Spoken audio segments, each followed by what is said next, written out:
안녕하십니까, 김민수입니다. 저는 지금 이제 대한행정사에 이사하고 있고요. 전업으로 행정사업 같이 하고 있는 행정사고요.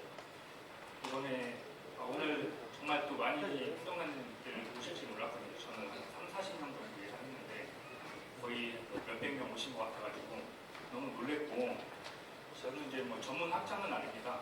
다만 이제 뭐 최선을 다해서 이번에 몇 달 정도 연구를 했고, 그 내용이 이제 이번에 자료실에 배포된 이 논문입니다. 우리가 행정심판 대리권 목소리 낸 게 이번이 처음은 아니지 않습니까? 2016년에 우리 행안부에서 주도해가지고 행정심판 입법 추진했습니다. 그때 정부에서 추진한 거라는 게 무슨 얘기냐면, 정부에서도 우리 국민들한테 행정심판 대리권 구했을 때 많은 도움이 될 것이라는 인식을 같이 공감하고 있었던 것입니다. 그리고 제가 그때 열심히 행정사 공부하고 창업 준비하면서 지켜봤을 때 우리 선배님들하고 주변의 행정사님들께서 굉장히 기대를 많이 하셨어요. 왜냐하면은 행정심판 대리권 행정사한테 이제 부여돼도 국민들한테 마이너스 될 거는 전혀 없습니다.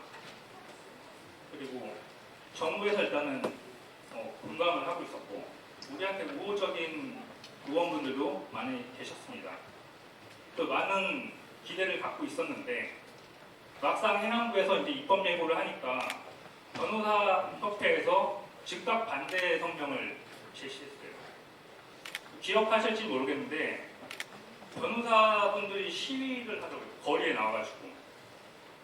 저는 그런 걸 처음 봤는데 되게 이례적으로 집단적인 야외 시위까지 하셨던 걸 봤고, 또 대한변호사협회에서 행안부를 찾아가가지고 반대 의견서를 제출했어요. 반대 의견서를 보셨습니까? 한두 장, 서너 장의 이전 그런 입장문 정도가 아니라 행정사한테 행정심판 대리권 주면 안 된다는 엄청난 온갖 논리를 다 갖다 놔가지고 수십 페이지를 냈어요. 그러니까 우리가 지금까지 행정심판 대리권 목소리 주장하고 있는데 우리 얘기는 거의 비슷해요. 국민한테 도움된다는 얘기밖에 안 하고 있었어요. 국민한테 좋다 이런 얘기밖에 안 하고 있었거든요. 근데 우리가 해야 될 부분이 우리의 행정심판 대리권을 달가워하지 않는 그 변호사들이 주장하는 반대 논리를 깰 수 있어야 되는데 그 작업을 전혀 하지 않고 있었습니다. 지금까지. 입법을 해야 되지 않습니까? 이 부분은. 그럼 국회의원분들도 계시고 부장관분들, 입법조사관분들 이런 분들 다 법 전문가분인데 이런 분들 설득을 못했다는 얘기예요. 우리는 항상 그냥 국민들한테 득이 될 거다 이 얘기만 해왔던 게 아닌가 싶습니다. 그래서 이번에 논문 연구는 변호사협회 그 논리에 대해서 반박할 수 있는 자료들을 수합하고 검토하고 해석하는 방향으로 진행한 거고, 자료집에 있는 내용이 이제 그 내용이고요. 간략히 논문 내용을 말씀드리겠습니다. 행정심판의 목적은 두 가지입니다. 국민의 권익구제의 목적이 있고, 다른 하나는 행정의 적정한 운영이라고 행정심판법 제1조 목적에 명시하고 있습니다. 근데 우리가 행정심판을 인식할 때는 권익구제 측면에 많은 초점을 둡니다. 행정쟁송 기능에만 초점을 많이 맞추고 있는데, 이 내용이 그 변호사분들이 우리 행정사한테 심판 대리권 주면 안 된다는 가장 큰 이유이기도 합니다. 행정심판은 소송하고 다름이 없다라는 것이 변호사들의 가장 큰 이유입니다.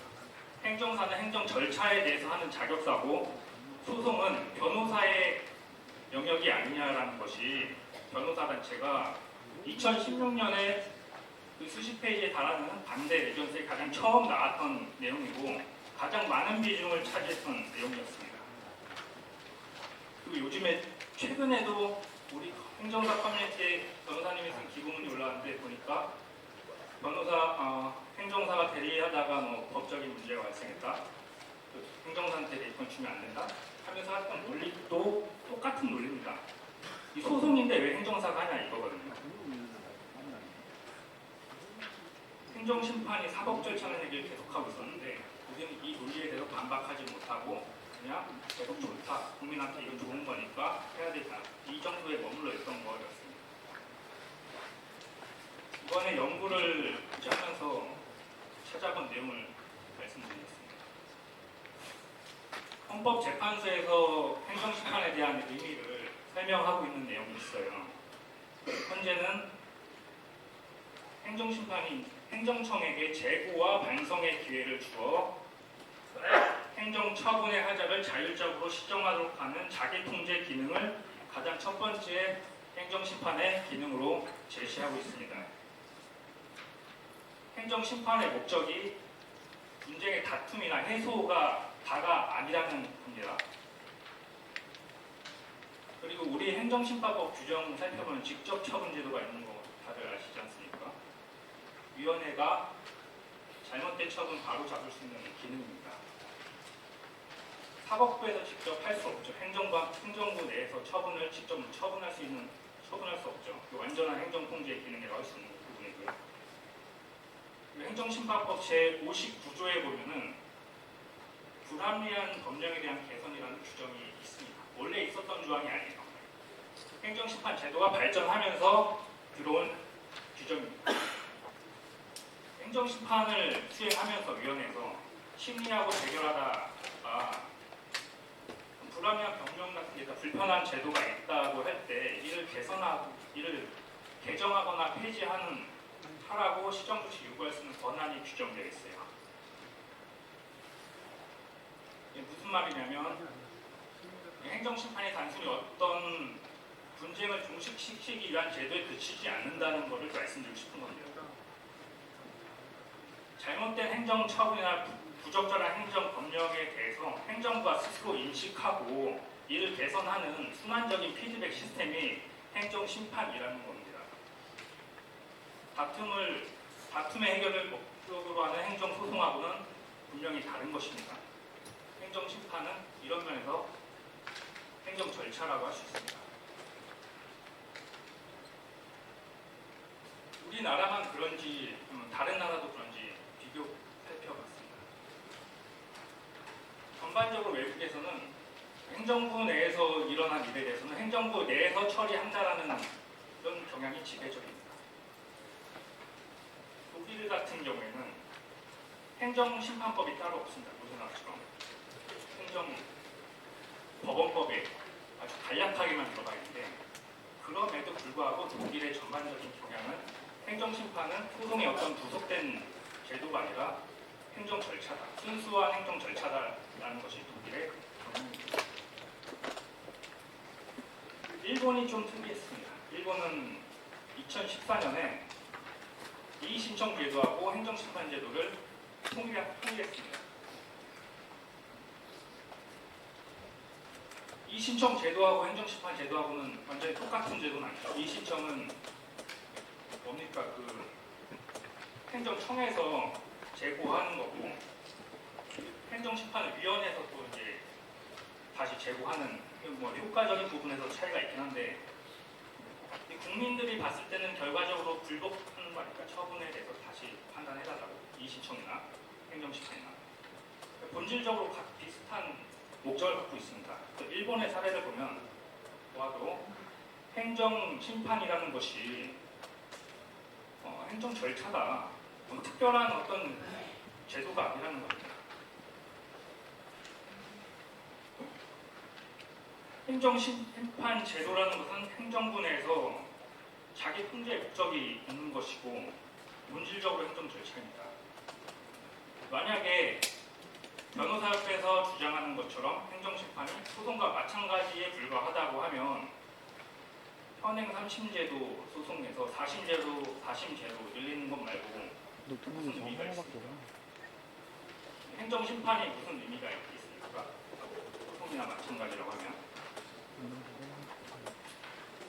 행정심판이 하나의 제도로 존재이유를 갖기 위해서는 행정소송과 차별된 독자적인 기능, 역할을 향해 발전해 나가야 될 것입니다.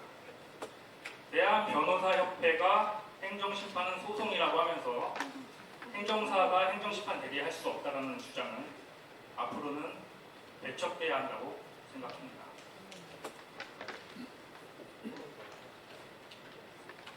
동의하실까요?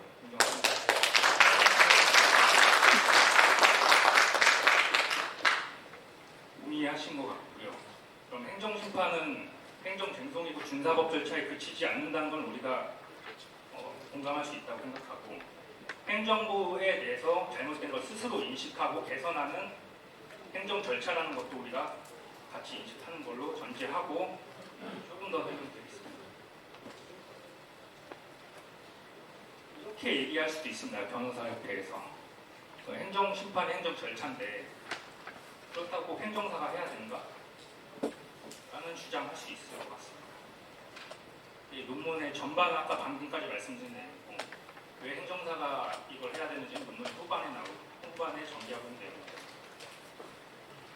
행정사가 존재하는 목적이 행정사법 제1조에 나오죠. 국민의 편익 근무 그리고 행정제도의 건전한 발전을 목적으로 하고 있습니다. 행정심판 제도와 거의 비슷합니다. 두 개의 제도가, 행정심판과 행정사 제도 두 개 다 행정 그리고 국민을 대상으로 하고 있습니다. 그리고 우리 행정사의 기원을 쫓아가 보면은 1887년 전부터 시작해서 지금까지 한 126년 정도 행정사 제도가 예전 대서제도, 그다음에 행정서사제도부터 이어져 오고 있습니다. 국민의 행정편익 도모와 행정제도 발전에 이바지 해오지 않았습니까, 우리가? 해방 직후에는 행정심판 제도가 없었지만 후원제도라는 게 있습니다. 똑같은 건데 이름이 바뀐 거고요. 그 당시부터, 해방 당시부터도 후원제도에서 우리 행정사들이 후원장 업무를 해왔습니다. 제가 그냥 하는 주장이 아니고, 과거에는 우리 행정서사 때는 보수표가 있었습니다. 나라에서 행정사가 하는 업무가 무엇이고 그 업무에 대한 단가가 얼마고를 다 통제를 했고요. 그 보수표가 남아있는데 찾아봤더니 후원장이나 행정심판 청구서나 다 우리가 하고 있었던 업무가 확실합니다. 최소한 지금 행정사님들께서 옛날 정말 오래전에 선배님들부터 지금까지 우리가 행정심판에 관한 업무를 해온 거는 부정할 수 없지 않습니까? 변호사는 어떤가? 변호사법상에 변호사, 행정이라는 키워드가 들어온 게 그렇게 오래되진 않았습니다. 82년도에 변호사 직무 조항에 행정이라는 키워드가 들어옵니다. 원래부터 행정이라는 키워드가 변호사 직무에는 없었어요. 그리고 우리가 많이 우려하고 있는 변호사법 109조에 있는 내용, 변호사 가능자의 행정심판제를 제한한다는 이 조항도 93년도에 신설된 겁니다. 그러니까 원래는 법률상으로는 변호사가 행정하고 그렇게 친하지를 않았어요. 행정사가 다 했던 것입니다. 8, 90년대에 돼서야 변호사법상에 문헌적으로 행정이라는 분야가 이제 편입이 된 것이고, 근데 우리 행정사들은 그 전부터 100년 동안 해왔지 않습니까? 국민에 대해서 행정심판하고 행정절차 우리가 다 해온 거 아닙니까? 누가 더 행정심판에 더 적합한 자격사입니까?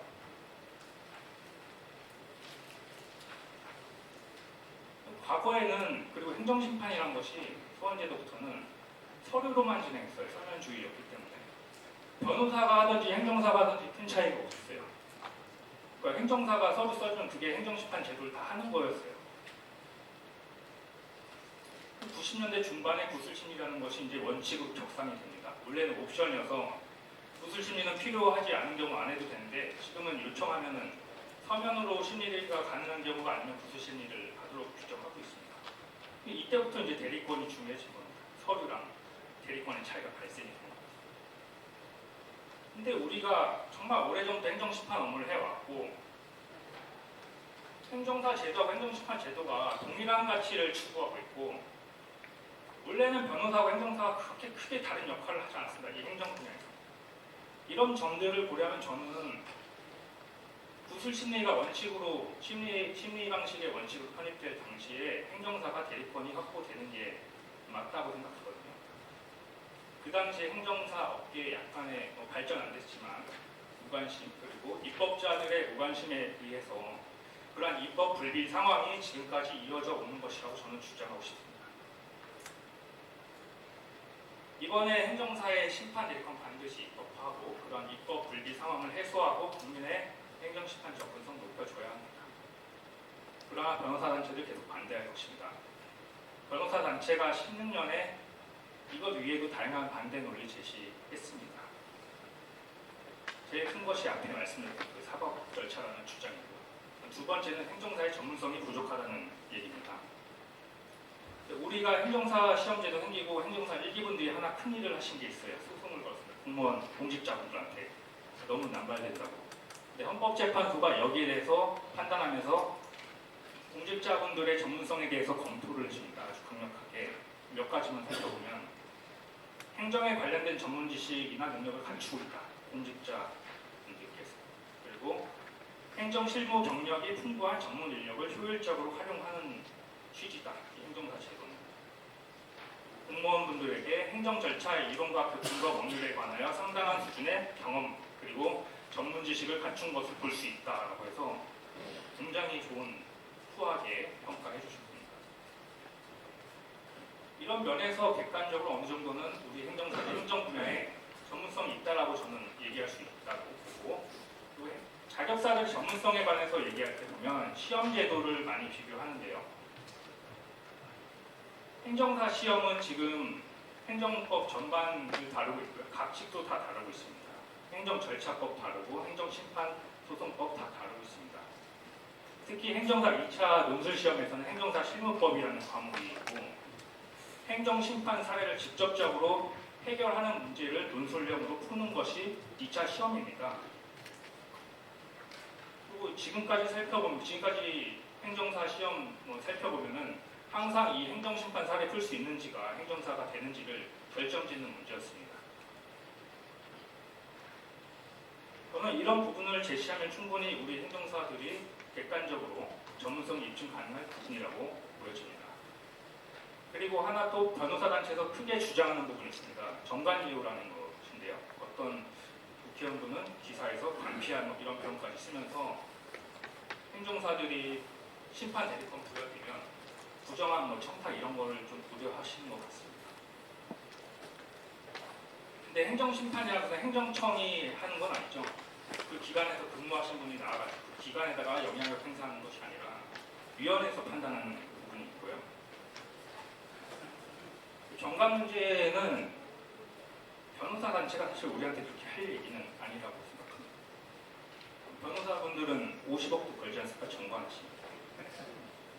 행정사는 그 정도까지 그런 일은 없을 거기 때문에 이런 부분에 대해서는 변호사님들께서 크게 걱정하실 건 없지 않나 싶고요. 그리고 행정사법 제21조의 2에 보면은 수임 제한 규정이 있어요. 퇴직한 곳에서 1년 동안 수임을 할 수 없게 정하고 있습니다. 변호사법에 이런 게 있는지 모르겠어요. 저는 못 본 것 같고요. 다른 자격사에서도 이런 규정을 본 적이 없습니다. 행정사가 정관 문제만큼에서는 다른 자격사에 비해서 매우 엄격한 규율을 가지고 있다라고 할 수 있습니다.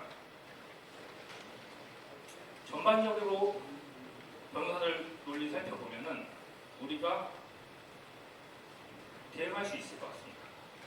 다만 한 가지 문제를 제가 이거는 주의 깊게 봐야겠구나. 변호사들의 얘기 중에서 윤리 부분인데요. 지금 우리 행정사님들께서 만약에 어떤 일을 하시다가 법적인 문제에 휘말려요. 그러면 우리 행정사님들이 마음이 너무 좋으셔가지고 무조건 도와줘야 된다. 저분이 법적 문제로 휘말리는 것은 억울한 제도다 아니면 잘못된 공격에 의한 것이다 라고 간주하시고 협회에서 도와줘야 된다라고 하고 무조건적으로 응원하고 지지하고 있습니다.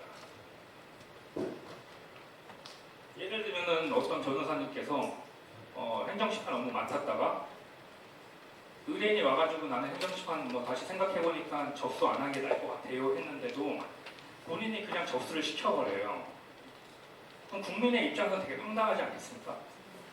예를 들면 저희가 변호사님들한테 소송 맡기려고 했다가 사정상 취하했는데 변호사가 그냥 소송 진행하면 얼마나 황당했어요.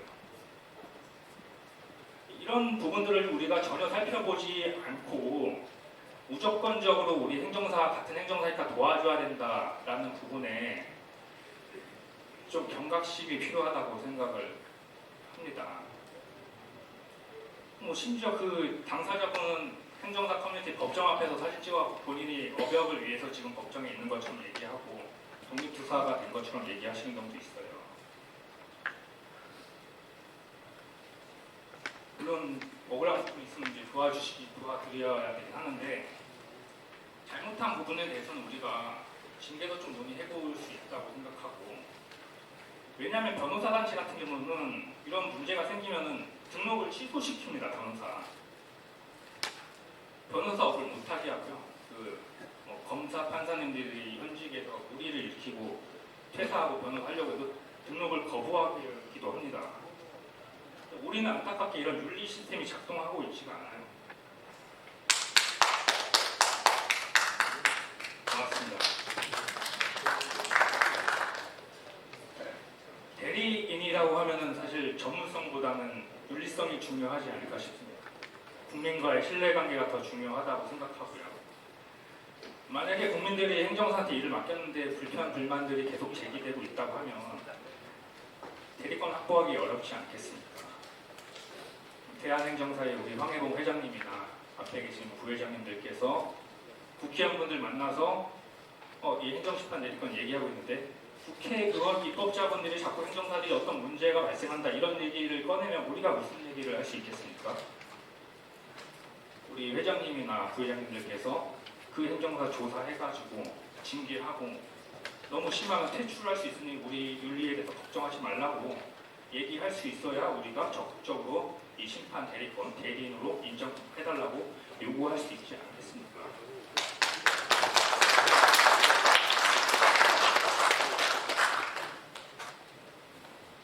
행정사의 심판 대리권, 국민 입장에서는 자신의 곤란한 문제를 같이 해결해 나갈 조력자를 누구로 택할지 중요한 문제라고 할 수 있습니다. 국민의 선택의 폭을 확대해 보장해 주는 것이 헌법상 자유권과도 밀접한 관련이 있습니다. 국가가 지나치게 국민의 선택권을 제한해서는 아니 될 것입니다. 또한 행정사에게 심판 대리권을 부여하는 것은 국민들의 행정심판 접근성 크게 향상시켜줄 것입니다. 국민은 행정사와 변호사가 시장경제 질서 하에서 자유롭고 경쟁하면서 합리적인 가격으로 행정법률 서비스를 이용할 수 있게 될 것입니다. 또한 행정심판 제도 발전에도 많은 기여를 할 수 있을 것입니다. 지금 구슬침의 제도 거의 무용론 제기되고 있습니다. 국민이 행정기관에 찾아가는 거 굉장히 낯설고 불편해합니다. 전문가 도움 받고 싶어도 대리인을 쓰고 싶어도 변호사한테 행정심판 대리인 독점하는 변호사한테 많은 비용 지불해야 합니다. 행정사의 심판 대리권으로 구슬침의 비중 많이 높일 수 있습니다. 행정 국민의 권리 구제 가능성도 그만큼 많이 올라갈 것입니다. 행정부 입장에서도 행정소송이나 사법부의 관여를 받지 않고 행정부 스스로 잘못된 행정처분과 불편한 행정제도를 수정해 나갈 수 있을 것입니다. 행정심판 대리권은 자격사 간 밥그릇 다툼으로 접근할 문제가 아닐 것입니다. 국민의 입장에서 판단해야 하고 행정심판 제도 발전에 기여하는지 여부를 가지고 검토해 나가야 할 것입니다. 국민의 애로사항을 살피고 관련 제도를 합리적으로 개정해 나가야 하는 것이 국가, 특히 입법자분들의 책임이자 의무라고 생각합니다. 이상으로 발표를 마치겠습니다. 고맙습니다.